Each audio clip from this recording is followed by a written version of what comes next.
Hello friend, स्वागत है आपका एनक्यू स्टडी यूट्यूब चैनल पर।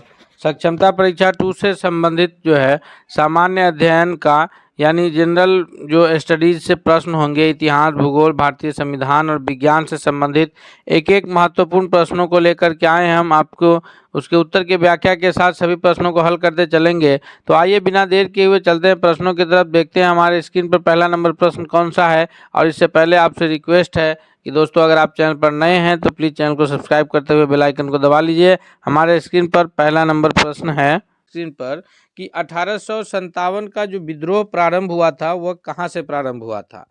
तो 1857 का जो विद्रोह प्रारंभ हुआ था, जिसको भारतीय राष्ट्रीय आंदोलन का पहला ये विद्रोह माना जाता है और पहला भारतीय राष्ट्रीय आंदोलन का सफल विद्रोह में से माना जाता है, जिसको सिपाही विद्रोह भी कहते हैं। इसका भले ही इसको प्रारंभ जो है मंगल पांडे के ये से हुआ था, बगावत से, लेकिन जो बाजाबता शुरू हुआ था वो मेरठ छावनी से हुआ था। हालांकि मंगल पांडे जो है वो बैरकपुर छावनी से थे। तो इसका जो सही उत्तर होगा पहला प्रश्न का वो ऑप्शन नंबर सी होगा। आइए हम लोग अगले क्वेश्चन की ओर बढ़ते हैं। नेक्स्ट क्वेश्चन है हमारे स्क्रीन पर, क्वेश्चन नंबर दूसरा है कि 1857 के विद्रोह का तत्कालीन कारण क्या था। यानी उस वक्त जो है वो तत्कालीन कारण में से चर्बी वाले कारतूस का प्रयोग करना था, या लॉर्ड डलहौजी का शासन चल रहा था जिसमें उसने जब्ती नीति, यानी जिस भी ये राज परिवार को अगर कोई उसका वारिस नहीं हो तो उसकी संपत्ति को जब्त कर लिया जाता था, जिसमें सतारा, संबलपुर, झांसी इन सारे के साथ ऐसा ही किया गया था। या फिर ब्रिटिश सैनिक एवं भारतीय सैनिक के वेतन में अंतर था, भारतीय ईसाई धर्म में परिवर्तित करने का प्रयास था। तो ये सारा प्रयास था, लेकिन उस वक्त का जो तत्कालीन कारण था वो चर्बी वाला कारतूस था। ऑप्शन नंबर ए करेक्ट होगा कि जो उस वक्त एनफील्ड राइफल लाया गया था उसमें उसको लेकर के एक ये बना था कि जो एनफील्ड राइफल का कारतूस है उसको दांत से खींचना पड़ता था, और एक ये था परसेप्शन था कि उसमें जो है गाय और सूअर के चर्बी का इस्तेमाल किया गया है, और जो कि दो भारतीयों के लिए, दोनों दो अलग अलग धर्मों के लिए वो एक पवित्रता का विषय था, और इसको लेकर के सारे सिपाहियों ने जो है विद्रोह किया था। नेक्स्ट क्वेश्चन की ओर चलते हैं। अगला क्वेश्चन है क्वेश्चन नंबर तीसरा है। अक्सर जो है बीपीएससी इस प्रकार के प्रश्न पूछते हैं, और चूंकि ये अगर परीक्षा उस पर आधारित हुई तो फिर इस प्रकार के प्रश्न होंगे। सूची 1 को सूची 2 से सुमेलित करना है। सूची 1 में विद्रोह है और दूसरा में है विद्रोह का नेता।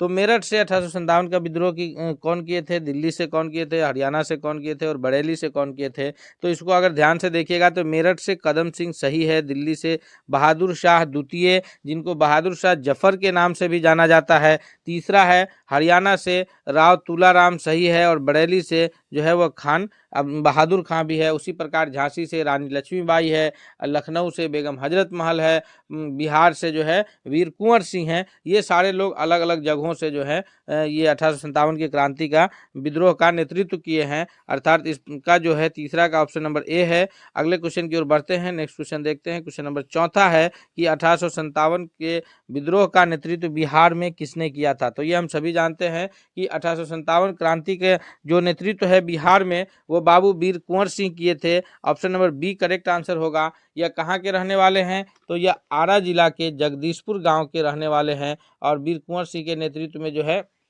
बिहार से 1857 की क्रांति का विद्रोह का नेतृत्व किया गया था। नेक्स्ट क्वेश्चन है क्वेश्चन नंबर 5वां है कि भारतीय राष्ट्रीय आंदोलन में जो समय है 1885 से लेकर के 1905 के बीच की अवधि को किस चरण में माना जाता है। उसके बाद फिर 1905 से लेकर के 1915 की अवधि आती है, फिर 1915 से गांधी युग का आरंभ होता है। तो इस प्रकार का जो ये भारतीय राष्ट्रीय आंदोलन का समय कालखंड को बांटा गया है, उसमें 1885 में जब भारतीय राष्ट्रीय कांग्रेस की स्थापना होती है तब से लेकर के और 1905 तक की जो अवधि है, इस अवधि को जो है उदारवादी चरण के नाम से जाना जाता है, यानी ऑप्शन नंबर ए जो है करेक्ट आंसर होगा।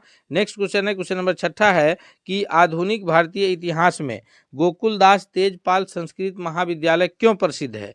तो गोकुलदास तेजपाल संस्कृत महाविद्यालय जो है इसलिए प्रसिद्ध है, ये महाराष्ट्र के मुंबई में स्थित है, क्योंकि यहीं पर 28 दिसंबर 1885 ईस्वी को एओ ह्यूम यानी एलन एक्टोवियन ह्यूम के ये प्रयास से भारतीय राष्ट्रीय कांग्रेस की स्थापना हुई थी और भारतीय राष्ट्रीय कांग्रेस के प्रथम अध्यक्ष जो है वो WC बनर्जी यानी व्योमेश चंद्र बनर्जी चुने गए थे। तो ऑप्शन नंबर ए जो है इसका करेक्ट आंसर होगा कि भारतीय राष्ट्रीय कांग्रेस का प्रथम अधिवेशन यही हुआ था, यानी उसकी स्थापना जो है ये का जो अधिवेशन था वो गोकुलदास तेजपाल संस्कृत महाविद्यालय में ही हुआ था। नेक्स्ट क्वेश्चन है, क्वेश्चन नंबर 7 है कि निम्नलिखित में से कांग्रेस नेताओं में किसको भारत का महान वृद्ध व्यक्ति यानी grand old man of India के नाम से जानते हैं? तो भारत का महान वृद्ध व्यक्ति grand old man of India के नाम से कौन जाने जाएंगे? इसका सबसे करेक्ट आंसर ऑप्शन में जो मौजूद है वह महात्मा गांधी या बाल गंगाधर तिलक नहीं बल्कि दादा भाई नौरोजी है, जिनको old grand man of India के नाम से जाना जाता है। याद रखिएगा, old grand man of India जो है दादा भाई नौरोजी को जाना जाता है। हम एक एक महत्वपूर्ण प्रश्नों को जो है उसके उत्तर की व्याख्या के सहित आप लोगों को ये कराएंगे। हम आपसे रिक्वेस्ट करते हैं कि अगर आप चैनल पर अब तक नए हैं तो प्लीज़ आप चैनल को सब्सक्राइब करके बेल आइकन को जरूर दबा लीजिए, ताकि कोई भी वीडियो आएगा तो सबसे पहले आप तक जो है उसका अपडेट मिलेगा। और अगर दोस्तों अब तक इस वीडियो को आपने लाइक नहीं किया है तो लाइक कीजिए और दोस्तों के बीच भी शेयर कीजिए, ताकि सभी लोग इस वीडियो से बेहतर फायदा उठा सकते हैं। अगले सवाल की ओर बढ़ते हैं। नेक्स्ट क्वेश्चन देखते हैं। क्वेश्चन नंबर 8 है कि किस गवर्नर जनरल के कार्यकाल के दौरान भारतीय राष्ट्रीय कांग्रेस बनी थी? भारतीय राष्ट्रीय कांग्रेस की जो स्थापना होती है यह 1885 ईस्वी में होता है और उस वक्त भारत में जो गवर्नर जनरल थे वह थे लॉर्ड डफरिन, यानी ऑप्शन नंबर सी जो है 8वां नंबर क्वेश्चन के लिए सबसे करेक्ट आंसर होगा कि लॉर्ड डफरिन के समय में जो है भारतीय राष्ट्रीय कांग्रेस की स्थापना हुई थी। जी, अगले क्वेश्चन की ओर बढ़ते हैं। नेक्स्ट क्वेश्चन देखते हैं। अगला क्वेश्चन है 9वां नंबर प्रश्न है हमारे स्क्रीन पर कि भारतीय विश्वविद्यालय अधिनियम 1904 जो है वो किस वायसराय के काल में पारित किया गया था? तो भारतीय विश्वविद्यालय अधिनियम जो 1904 में आया था, इसको रेले कमीशन के नाम से भी जानते हैं और इस वक्त जो भारत में वायसराय के रूप में कार्यरत थे वह थे लॉर्ड कर्जन, और इन्होंने ही बंगाल का विभाजन भी किया है। इसके अगले साल यानी 1905 में जो है लॉर्ड कर्जन ने बंगाल को प्रशासनिक दिक्कत बताते हुए बंगाल को 2 हिस्सों में विभाजित कर दिया था, एक पूर्वी बंगाल और एक पश्चिमी बंगाल।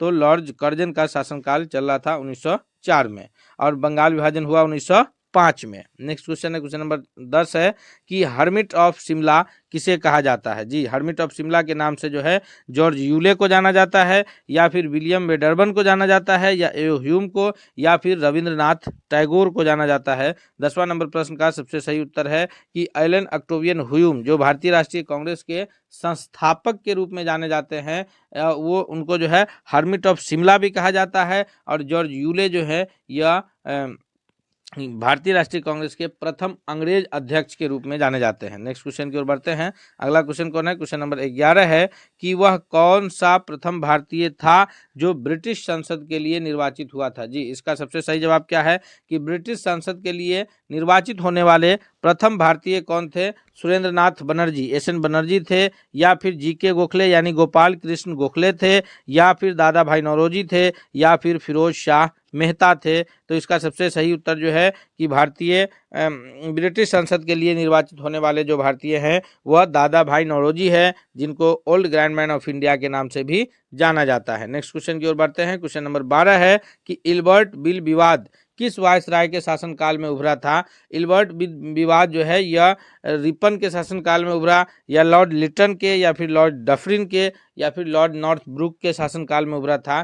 तो 12वां नंबर प्रश्न के लिए दोस्तों जो सबसे सही जवाब होगा कि इल्बर्ट बिल विवाद जो है वो लॉर्ड रिपन के शासनकाल में उभरा था, यह 1884 में। और लॉर्ड ये इल्बर्ट बिल था क्या? तो इल्बर्ट बिल इसलिए हुआ था विवाद क्योंकि लॉर्ड रिपन को जो है वो भारतीय ये का जो है उद्धारक माना जाता है। इन्होंने क्या किया था कि भारतीय जजों को अंग्रेजों के विरुद्ध केस की सुनवाई करने का अधिकार दिया था, जो इसको लेकर के बहुत विवाद हुआ था, क्योंकि भारतीयों के विरुद्ध केस सुनवाई का अधिकार अंग्रेजों को था, लेकिन अंग्रेजों के विरुद्ध भारतीय जज केस की सुनवाई किसी भी सूरत में नहीं कर सकते थे, और इस बिल के तहत जो है उन्हें अधिकार दिया गया था, और जिस कारण जो है यह विवाद उभरा था, और फिर जो है ये लॉर्ड रिपन को अपने समय से पहले ही इस्तीफा देना पड़ा था। नेक्स्ट क्वेश्चन है, क्वेश्चन नंबर 13 है कि 1829 ईस्वी में सती प्रथा का उन्मूलन किसके द्वारा किया गया? जी, 1829 ईस्वी में जो सती प्रथा का उन्मूलन हुआ है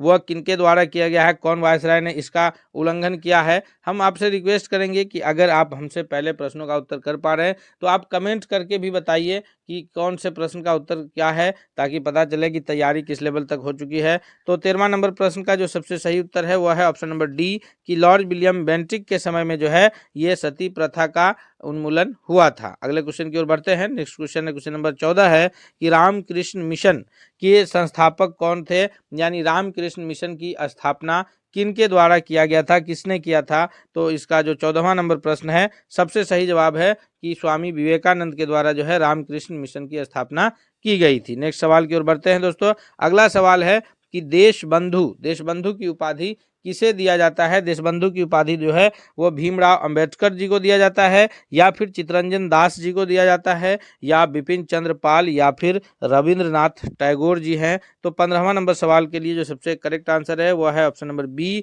कि देशबंधु के नाम से जो जाने जाते हैं वह चित्तरंजन दास यानी CR दास जो है इसके नाम से जाने जाते हैं। नेक्स्ट सवाल है, अगला क्वेश्चन है क्वेश्चन नंबर 16 है कि कांग्रेस ने भारत छोड़ो आंदोलन कब पारित किया था, यानी भारत छोड़ो आंदोलन जो है यह कब शुरू किया गया था, 1940, 41, 46, 42। तो हम सभी जानते हैं कि भारत छोड़ो आंदोलन जो है यह अगस्त 1942 में शुरू हुआ था। ऑप्शन नंबर डी जो है इसका सबसे करेक्ट आंसर है 16वां नंबर प्रश्न का। क्वेश्चन नंबर 17 है कि सूची 1 को सूची 2 से सुमेलित करना है। इधर जो है ये नाम है और इधर उपनाम है, इधर हमारे आंदोलनकर्ता का नाम है और इधर उपनाम है खान अब्दुल गफ्फार खान। हम जानते हैं कि उनको सीमांत गांधी के नाम से जाना जाता है। सुभाष चंद्र बोस उनको नेताजी के नाम से जाना जाता है। मोहनदास करमचंद गांधी महात्मा गांधी के नाम से जाने जाते हैं। और रविंद्रनाथ टैगोर जो है यह गुरुदेव के नाम से जाने जाते हैं। अर्थात जो सबसे सही कूट बन रहा है 17वां नंबर प्रश्न के लिए वो ऑप्शन नंबर बी हो जाएगा, कि ए का दूसरा, बी का तीसरा, सी का पहला और डी का चौथा।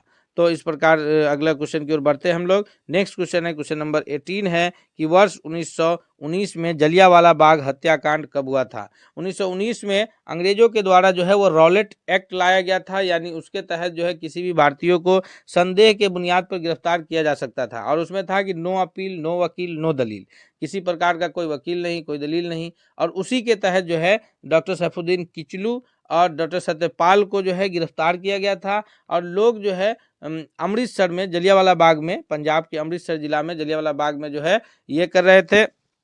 और जब वहाँ सभा कर रहे थे शांतिपूर्ण, तो जनरल ओ डायर ने जो है उन निहत्थे लोगों पर गोलियां बरसाई थी और हजारों लोग मारे गए थे। अर्थात 1919 में जो जलियांवाला बाग हत्याकांड हुआ था वह पंजाब राज्य के अमृतसर जिला में स्थित है। नेक्स्ट क्वेश्चन की ओर बढ़ते हैं। क्वेश्चन नंबर 19 है कि गांधी और इरविन की जो समझौता है 5 मार्च 1931 का, यह किन से संबंधित है। तो 5 मार्च 1931 में गांधी और लॉर्ड इरविन के बीच जो समझौता हुआ था वह सविनय अवज्ञा आंदोलन को लेकर के हुआ था। और इसमें यह बात भी बनी थी कि गांधी इरविन समझौता के पश्चात जो है भारतीय राष्ट्रीय कांग्रेस से इसमें हिस्सा लेने, गोलमेज सम्मेलन में हिस्सा लेने लंदन जाएगी। और जो है ये गांधी जी द्वारा जो असहयोग सविनय अवज्ञा आंदोलन चल रहा था उसको स्थगित करने की भी बात हुई थी। यानी 19वां नंबर प्रश्न के लिए ऑप्शन नंबर बी जो है वो करेक्ट आंसर है। नेक्स्ट क्वेश्चन की ओर बढ़ते हैं। क्वेश्चन नंबर 20 है कि स्वतंत्र भारत के प्रथम गवर्नर जनरल कौन थे। जी, स्वतंत्र भारत के प्रथम गवर्नर जनरल के रूप में जो नाम आता है वह कौन आता है। तो इसका सबसे सही जवाब है 20वां नंबर प्रश्न के लिए, कि जो ये थे भारतीय प्रथम गवर्नर जनरल थे वो सी राजगोपालचारी थे। ऑप्शन नंबर सी जो है 20वां नंबर प्रश्न के लिए सबसे करेक्ट आंसर के रूप में जाना जाएगा। नेक्स्ट क्वेश्चन है 21 है। यह प्रश्न जो है विज्ञान से रिलेटेड प्रश्न है, अतः हम आपसे फिर एक बार रिक्वेस्ट करेंगे कि अगर आप दोस्तों चैनल पर अब तक नए हैं, अब तक चैनल को सब्सक्राइब नहीं किया है, तो प्लीज़ आप एक बार चैनल को सब्सक्राइब करके बेल आइकन को दबा लीजिए, ताकि कोई भी अपडेट्स आए तो सबसे पहले आप तक पहुंचे। और साथ ही साथ हम उम्मीद करते हैं कि यह वीडियो आपको बहुत पसंद आ रहा होगा तथा आपकी परीक्षा की दृष्टि से यह बहुत ही महत्वपूर्ण लाभदायक वीडियो है। तो आप इस वीडियो को लाइक करते हुए दोस्तों के बीच भी शेयर कीजिए, ताकि वो लोग भी इससे बेहतर फायदा उठा सके। 21वां नंबर प्रश्न है कि प्रकाश का वेग अधिकतम किस में होता है, यानी प्रकाश सबसे अधिक किस माध्यम में गमन करती है। तो प्रकाश के लिए सबसे अधिक वेग जो है वह निर्वात में है, निर्वात जहाँ हवा भी उपस्थित नहीं हो। बाकी कोई भी माध्यम हो, चाहे वो ठोस माध्यम हो, द्रव माध्यम हो या गैस माध्यम हो, तो वहाँ प्रकाश का वेग घट जाता है। हीरा में जो है प्रकाश का वेग सबसे कम होता है और निर्वात में प्रकाश का वेग सबसे अधिक होता है। इसी वजह से हीरे का अपवर्तनांक सबसे ज्यादा होगा और निर्वात का अपवर्तनांक सबसे कम होगा, 1 के बराबर होगा निर्वात का अपवर्तनांक। नेक्स्ट क्वेश्चन है, क्वेश्चन नंबर 22 है कि जल, कांच एवं हीरे में प्रकाश की चाल कौन से क्रम में होगा। तो सबसे जो ज्यादा प्रकाश की चाल होगी इन तीनों में, जल में, कांच में और हीरे में, तो जल में उससे कम जो स्पीड होगा वो हीरा, जल के से कम कांच में और सबसे कम हीरा में, यानी ऑप्शन नंबर बी जो है करेक्ट आंसर हो जाएगा कि इन तीनों में अगर हम लोग प्रकाश की चाल को डिवाइड करें तो ये जल, कांच, हीरा जो है सीरियल में आएगा। नेक्स्ट क्वेश्चन है 23 की सूर्य की रोशनी को पृथ्वी तक पहुंचने में कितना समय लगता है, यानी सूर्योदय जब होता है तो उस समय से लेकर के पृथ्वी तक उस रोशनी को पहुंचने में कुल मिलाकर कितना समय लगता है। तो 23वां नंबर प्रश्न के लिए जो सबसे करेक्ट आंसर है कि सूर्य की रोशनी को पृथ्वी तक आने में लगभग 8 मिनट का समय लगता है। वैसे 8 मिनट 20 सेकेंड भी रहता है, 16 सेकेंड भी ऑप्शन रहेगा, लेकिन जो लगभग में है वो 8 मिनट का समय जो है लगता है। नेक्स्ट क्वेश्चन की ओर चलते हैं, क्वेश्चन नंबर 24 है कि इंद्रधनुष कितने रंग का दिखता है। जी, इंद्रधनुष जो है वो सूर्य का जो रोशनी है उसी से प्रकिरणित होकर के इंद्रधनुष बनता है।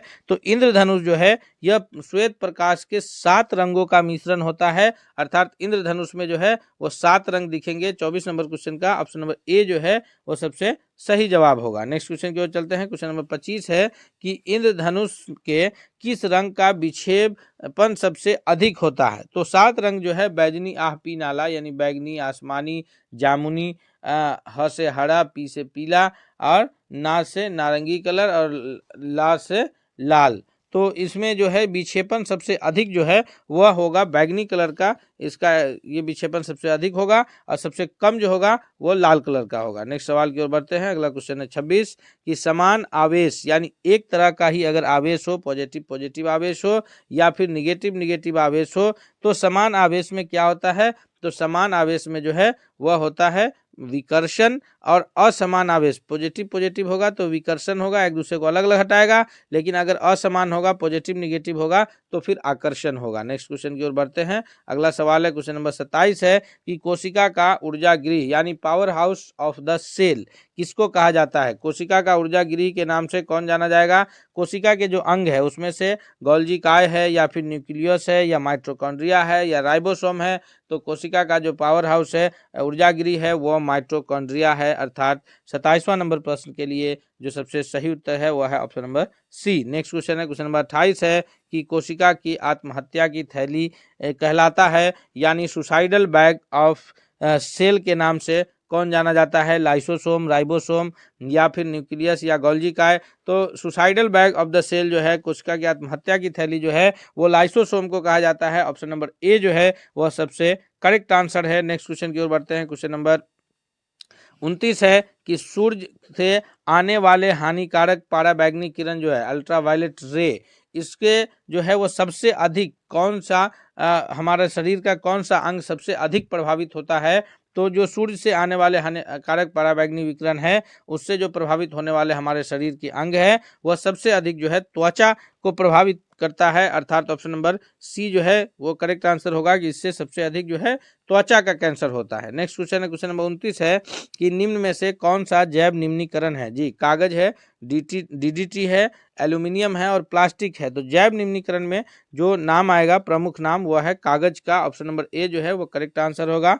नेक्स्ट क्वेश्चन है क्वेश्चन नंबर 31 है कि भारत की मुख्य भूमि की दक्षिणी सीमा क्या है। जी, यह कितना डिग्री अक्षांश है। तो मुख्य भूमि का पूछ रहा है, यानी कि अंडमान निकोबार द्वीप समूह को छोड़ करके जो यहाँ पर कन्याकुमारी के पास जो मुख्य भूमि है वह है 8 डिग्री 4 मिनट उत्तरी अक्षांश। कितना है। भारत चूंकि पूरी तरह से उत्तरी गोलार्ध में स्थित है, इसलिए भारत का जो अक्षांश है वो उत्तरी अक्षांश से ही शुरू होगा। तो मुख्य भूमि से जो अक्षांश शुरू होता है वो 8 डिग्री 4 मिनट से 31 का ऑप्शन नंबर सी होगा। और लेकिन अगर भारत का पूछे जो सबसे उत्तरी, ये सबसे दक्षिणी बिंदु तो सबसे दक्षिणी बिंदु जो है वो 6 डिग्री 4 मिनट है, जो कि अंडमान निकोबार द्वीप समूह पर स्थित है, और मुख्य भूमि पर 8 डिग्री 4 मिनट उत्तरी अक्षांश है। नेक्स्ट क्वेश्चन है, क्वेश्चन नंबर 32 है कि इंडियन स्टैंडर्ड टाइम और ग्रीनविच टाइम में कितना अंतर है। ग्रीनविच जो है 0 डिग्री देशांतर को ग्रीनविच कहा जाता है, और भारत की जो देशांतर शुरू होती है वो 68 डिग्री 7 मिनट से 97 डिग्री 25 मिनट के बीच,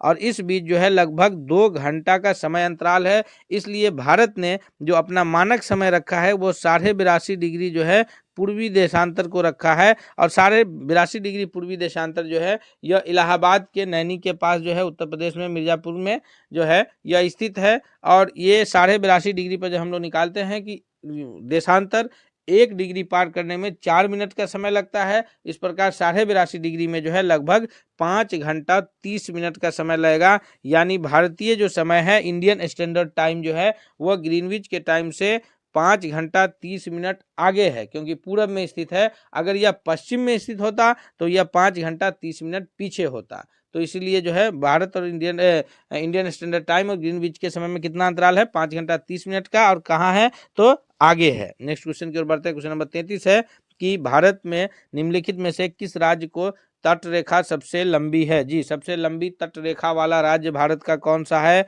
इसका सबसे करेक्ट आंसर क्या होगा। तो अगर हम लोग ध्यान से देखें तो सबसे लंबा तट रेखा वाला जो राज्य है वह यह राज्य है जिसका नाम है गुजरात। ऑप्शन नंबर जो ये है सी वह करेक्ट आंसर होगा कि सबसे लंबा तट रेखा वाला राज्य कौन है, गुजरात है। नेक्स्ट क्वेश्चन है, क्वेश्चन नंबर 34 है कि निम्नलिखित भारतीय राज्यों में से किससे होकर के कर्क रेखा नहीं गुजरती है। तो कर्क रेखा से जो गुजरने वाले राज्य हैं भारत के वो 8 राज्य हैं, जिसको याद किया जा सकता है मित्र पर गमछा झार, यानी मिजोरम, त्रा से त्रिपुरा, प से पश्चिम बंगाल, र से राजस्थान, ग से मित्र पर, ग से गुजरात, म से मध्य प्रदेश, छ से छत्तीसगढ़ और झ से झारखंड। ये 8 राज्य हैं मित्र पर गमछा झार, याद रखिएगा। अर्थात नहीं गुजरता है तो मध्य प्रदेश, गुजरात और झारखंड तीनों से गुजरता है। नहीं गुजरने वाला जो नाम है वो उत्तर प्रदेश का है, और अपने बिहार राज्य से भी नहीं गुजरता है। नेक्स्ट क्वेश्चन है, क्वेश्चन नंबर 35 है कि भारत की भूमि का सर्वाधिक उत्तरी भाग कौन सा है। भारत की भूमि का जो सबसे उत्तरी भाग है यह जम्मू कश्मीर में स्थित इंदिरा कौल के नाम से जाना जाता है, यानी ऑप्शन नंबर डी जो है वो सबसे करेक्ट आंसर है। नेक्स्ट क्वेश्चन की ओर बढ़ते हैं। अगला क्वेश्चन है कि भारत की संघीय व्यवस्थापिका को किस नाम से जाना जाता है। यह जो है इंडियन पॉलिटी से रिलेटेड प्रश्न है।